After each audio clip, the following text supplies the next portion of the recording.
no Alerta Geral. Bate-papo político com os jornalistas Luzenor de Oliveira e Beto Almeida. O ano de 2021 teve muitos contratempos no planejamento dos estados e municípios, mas o aumento dos preços dos produtos se converteu em elevação da arrecadação de tributos, o que gera mais folga nos cofres públicos. O resultado dessa matemática, jornalista Beto Almeida, é que os estados terminam o ano de 2021 com muitos investimentos, como acontece aqui no Ceará. De janeiro a outubro de 2021, os investimentos dos 26 estados e do Distrito Federal somam pelo menos 27 bilhões e 400 milhões de reais, com alta real de 28% em relação ao ano de 2020. É assim, jornalista Beto Almeida, que os governadores que ao longo deste ano brigaram para mais repasses da União para os estados e para os municípios em função da pandemia da Covid-19, mas nós tivemos aí que para o público em geral é um lado negativo o aumento no preço dos produtos com a elevação da inflação, mas para os estados e para os municípios, quanto mais produtos negociados, comercializados, mais dinheiro entra nos cofres dos estados e municípios. Daí essa projeção ou esse número real sobre o aumento dos investimentos pelos estados e pelos municípios em obras e serviços. Jornalista Beto Almeida, bom dia. Beto Almeida. A análise política com credibilidade e isenção. Bom dia, Luzenor. Bom dia aos nossos ouvintes novamente. Isso tem um somatório, né, Luzenor, de aumento na arrecadação, as despesas contidas, claro, por conta do próprio investimento devido à pandemia. Então, os governadores tiveram que segurar realmente a questão das despesas e, com o aumento na arrecadação, há aí, sem dúvida, uma sobra para que os governadores também pudessem aumentar o nível de investimento. Isso foi o que aconteceu, por exemplo, aqui mesmo no estado do Ceará e nos outros 26 estados e também no Distrito Federal. Olha, é uma receita que traz esse resultado por conta desse fator que junta a pandemia, onde as despesas tiveram que ser contidas por fatores, logicamente, macroeconômicos e eu diria sanitários, porque os governos tiveram que focar as suas atenções de investimentos e, quem diria, na arrecadação por conta do crescimento, da retomada da economia. Claro que esse tipo de situação, Zeno, cria um quadro diferenciado. Não quer dizer que isso, por exemplo, possa se repetir nos anos seguintes ou que isso se repita no mesmo nível de crescimento do que nós estamos verificando agora no ano de 2021. Seja como for, por exemplo, isso significa o seguinte, que os estados estão experimentando um superávit primário. O que isso significa? Quando as despesas são menores do que as receitas, que é o ideal para o encerramento de qualquer empresa, e principalmente de um poder público, de um estado, de um município. E tem um detalhe. Do encerramento do ano fiscal. Do ano fiscal. Né, exatamente, você encerrar o ano fiscal. Porque normalmente, assim, qual é o cenário, o melhor cenário? É esse, você encerrar um ano fiscal com as despesas inferiores às receitas, ou com as receitas superando as despesas, permitindo aí esse espaço, esse hiato que você possa aplicar ou fazer mais investimentos. E tem um detalhe, a gente viu na semana passada, por exemplo, quinta-feira o governador Camilo Santana foi às redes sociais para comemorar, Luzenor, os dados do terceiro trimestre do ano, de julho a setembro, mostrando exatamente que o Ceará registrou um crescimento de 4,78% no terceiro trimestre de 2021, um índice superior ao nacional. Isso mostra exatamente o quanto esse cenário favorece e tem favorecido o estado do Ceará.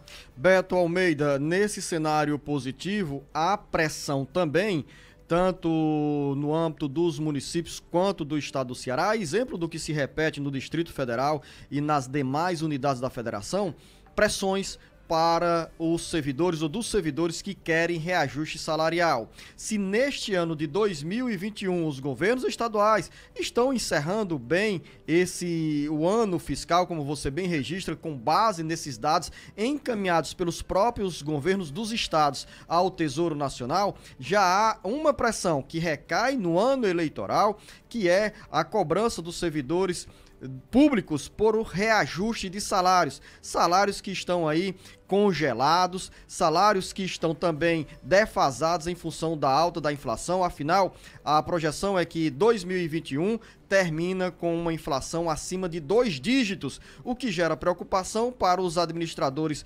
estaduais e municipais diante dessa cobrança que precisa ser atendida em parte, de forma parcial ou ampla, aos pedidos, às cobranças feitas pelos servidores públicos. E nessa situação, Beto Almeida, neste momento, os deputados estaduais administram também essas cobranças sobre o que nós teremos de inserção dentro do orçamento do Estado para 2022 em relação a recursos para reajuste de salários. Bom, o governador Camilo Santana sobre isso, Zeno, ele até já se posicionou.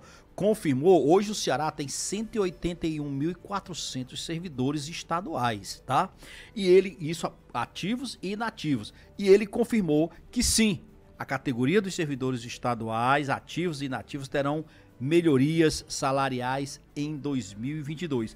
E aí, o governador foi questionado se esse valor de recomposição, aliás, de melhoria salarial, se iria cobrir a inflação, como você já falou, que está previsto para fechar nos 2 dígitos, pelo menos em 10,2%. São as previsões do Banco Central. Como é que vai se dar, então, essa elevação salarial? Vai ser apenas a recomposição da inflação? Vai ter ganho real? Sobre esses detalhes, o governador Camilo Santana não falou, mas ele disse o seguinte, que pelo menos a expectativa é que seja dado esse reajuste de forma escalonada para a categoria. E aí, a gente vai para o cenário federal, a mesma coisa. A gente falou ontem aqui, dizendo, por exemplo, que o governo Bolsonaro, por meio do ministro Paulo Guedes, já pediu uma reserva no orçamento da União de 2,5 bilhões de reais para melhorias salariais. Voltando aqui à Assembleia Legislativa, jornalista Beto Almeida, porque os deputados estaduais já estão se preparando para entrar nesta próxima sexta-feira no recesso parlamentar de final de ano e vão voltar em 2022 já com as energias renovadas na disputa pela reeleição. Mas nesta semana temos também a votação do orçamento do Estado. O governador Camilo Santana encaminhou uma proposta orçamentária à Assembleia Legislativa com a previsão de menos recursos em termos de investimentos. 28,5 bilhões de reais é a previsão orçamentária do governo do estado do Ceará para 2022. Por incrível que pareça, Luciano, esse valor é inferior ao próprio orçamento do estado para este ano de 2021, que é de 29,5 bilhões de reais. Olha, é uma expectativa que eu diria, assim, digamos, conservadora que o Estado tem em não aumentar muitos investimentos. E qual é o impacto disso? A gente fica já exatamente imaginando de quanto, por exemplo, vão ser os percentuais que nós acabamos de falar de reajuste para servidores, de investimentos que estavam sendo aguardados e que provavelmente não serão tocados. Exemplo, a própria sede, a nova sede do Tribunal de Justiça do Estado do Ceará, que foi vítima de um incêndio lá no Cambeba. O trabalho voltou a funcionar, mas no Fórum Clóvis Bevilacqua. Então hoje o Tribunal de Justiça do Estado do Ceará está sem uma sede. Não tem recurso previsto no orçamento do Estado do Ceará para a construção da sede do TJ para o ano que vem. Mas há também outro lado nesse aspecto, Beto, que talvez não seja prioridade nesses investimentos estaduais a construção de uma nova sede para o Tribunal de Justiça em função de outros investimentos que são mais urgentes, principalmente ações na área social, de atendimento à população mais pobre do estado do Ceará, tanto da Grande Fortaleza quanto do interior. Prioridade já está claro que não é, né? Porque tanto é que não consta no orçamento do estado para o ano que vem. Mas olha, Luciano, se hoje a gente já se queixa, por exemplo, que o Tribunal de Justiça do Estado é lento, tem decisões lentas, imagina sem estar funcionando de forma adequada em uma sede. É um poder é um poder, é o poder judiciário. E como poder judiciário, ele precisa ter também, lógico, a sua estrutura retomada o quanto antes, porque disso depende a agilidade e a necessidade da prestação jurisdicional da melhor maneira possível para quem procura justiça no estado do Ceará. Lógico, claro, né, Beto, isso daí é uma coisa que nem se fala. Claro que se você for comparar e traçar paralelos entre os investimentos de uma sede física e investimentos em áreas sociais e estratégicas, como é o caso de saúde, educação, assistência social, num momento como esse, sem dúvida que você tem que priorizar nesses aspectos. Mas o fato é... Claro também que não é uma sede nova do Tribunal de Justiça que vai contribuir para acelerar o ritmo de julgamentos de ações do Poder Judiciário.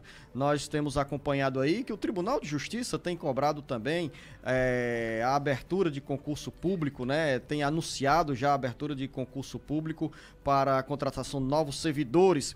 E nós queremos que a justiça seja mais ágil, que as pessoas que precisam de ter um julgamento, de ter um processo julgado, ficam esperando semanas, meses, anos e anos. E aí o Tribunal de Justiça tem essa lentidão, que por sinal é um dos mais lentos do Brasil. E daqui a pouco, dentro do bate-papo político, o jornalista Beto Almeida. Vamos conversar, Luziano, sobre outras coisas também. Eleições 2022. Tem pressão sobre o valor do Auxílio Brasil para R$ 600. Daqui a pouco a gente conta muito mais para você.